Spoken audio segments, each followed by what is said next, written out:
The Fractal North took the PC industry by storm, selling out in almost every single store. It was super hard to get one, and now we have the Fractal North's big brother, the Fractal North XL. Now, I imagine this case is going to be as popular, if not more popular, than the original North. This case comes in at $129.99 US. It is available in both black and white, and you can get the mesh front panel, which also comes with a radiator bracket, which you can fit 2 fans on, or you can get crafty with another radiator if you have ample room inside. So this particular case comes in with a length of 490 millimeters, a width of 240 millimeters, and a height of 509 millimeters. Now for me, I do like my tempered glass panels a bit lighter. However, this is easy to remove. It's just 2 thumb screws on the side, and then you slide the glass out, pull it back, and then pull it up.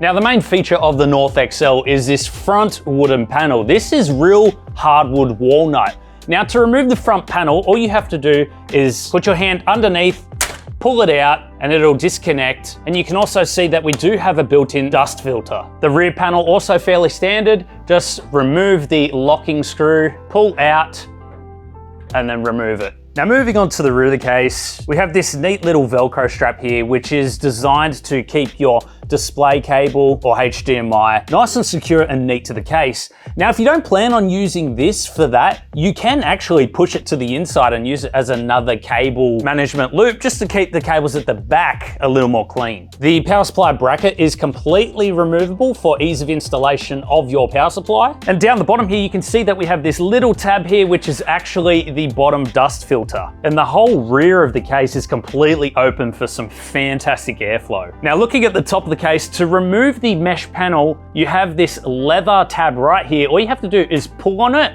and then you can lift the panel off.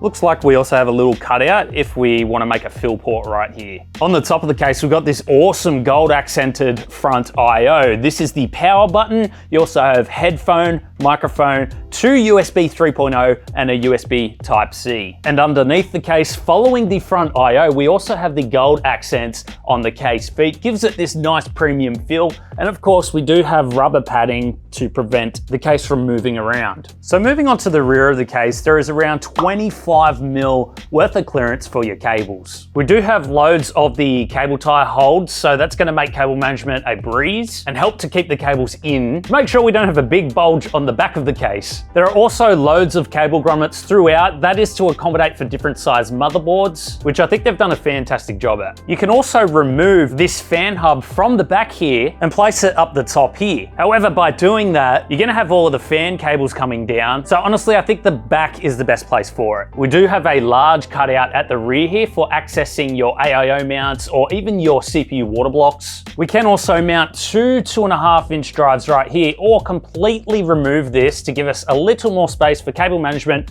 and access to another cable grommet hole for a smaller motherboard like an M-ATX or an ITX. Down the bottom here, we have 2 trays to fit our 3.5-inch drives, and we have various mounting positions. So if we wanted to move them to the left a little more to give us some more space over here, we could do that, but we also are sacrificing power supply room. Personally, I don't use hard drives anymore. I actually like to keep it as NVMe. So by removing these, I'm actually giving myself more cable space underneath and also some radiator space if I want to put a nice thick radiator in. Now, as far as power supply compatibility goes, this obviously varies depending on what you use. You can see I can fit a standard power supply in and we've got all of this extra room. Now, if you did want to use your hard drive cage, you can still use it in the first slot, and the cables on this power supply will clear the top of the bracket. But this will accommodate any single power supply on the market. So moving inside the case, we have loads of room here. We can fit up to an eATX size motherboard.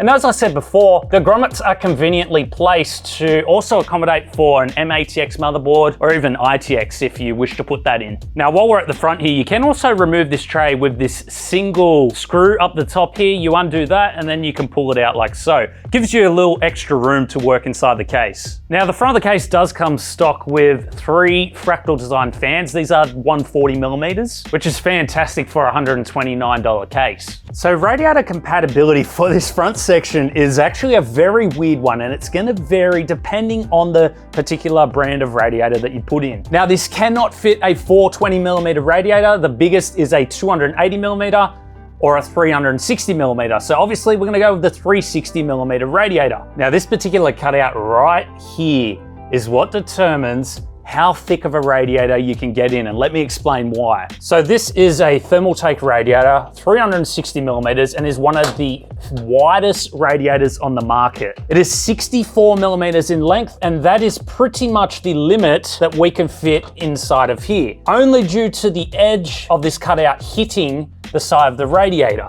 Now, if I was to put something like the older EKSE radiators in, I can go right to the edge of the cutout, so I can actually get more thickness in there. I've just gone from 64mm compatibility to around 80mm. Now, I've installed my thermal take radiator as low as I can while still fitting all screws in, and that gives us plenty of room to actually add in a 360mm radiator, a pretty thin one, while still being able to install the fan. So this is about the maximum thickness that we can go if we do install a 360mm radiator. Alternatively, if we do put a 280 or a 240, the radiator will no longer be overhanging this radiator, and so we have much more clearance to come down. So up the top, we can fit 3 120mm fans or 2 140s. Now, if you did decide to put a 240 or 280mm radiator in here, of course, you're not going to have the issues with hitting the 360 at the front. Your next limiting factor in terms of radiator thickness is going to be hitting the top of your high profile rams. Now, in this particular case, you have exactly 100mm from the radiator bracket until the top of the ram before you hit it. So if you take into consideration 27mm for the fan, that means you have about 73mm of radiator thickness to play with up the top if you went for a 280 or a 240. Now, for the rear, you can fit your 120 or your 140 in here.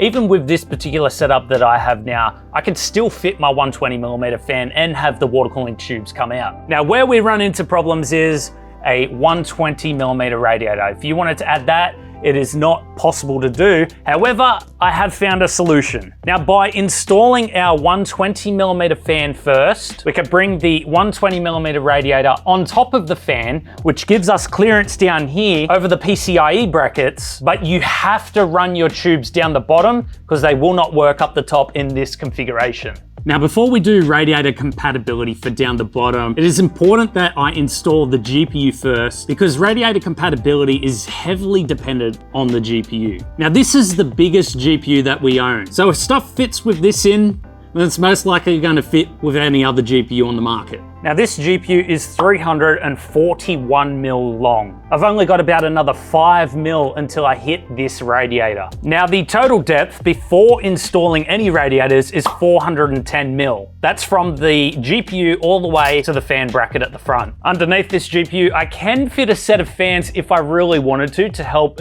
bring even more cool air from down the bottom, but it is a very tight fit. And of course, you're not getting any radiators in there. Now, having all of this water cooling radiator space inside obviously means that it's probably wiser to go for a water-cooled GPU, and this opens up a lot more options for us in terms of radiator compatibility. Now, by installing the GPU with a water block, I now have plenty of clearance to install a 240 or a 280mm radiator down the bottom, still with plenty of clearance away from the GPU water block so that you can run your power cable down and under the GPU to keep it well hidden. In fact, clearance-wise, we have 82mm of play before we hit the bottom of the GPU block. Now, if you wanted to add a tower cooler, maximum clearance from the CPU is around 185mm. Now, it's all good and well fitting as many radiators in as you can possibly fit, but what good is it if you can't actually fit your pump res combos in? So let's explore some of the options that we could achieve at maximum radiator capacity.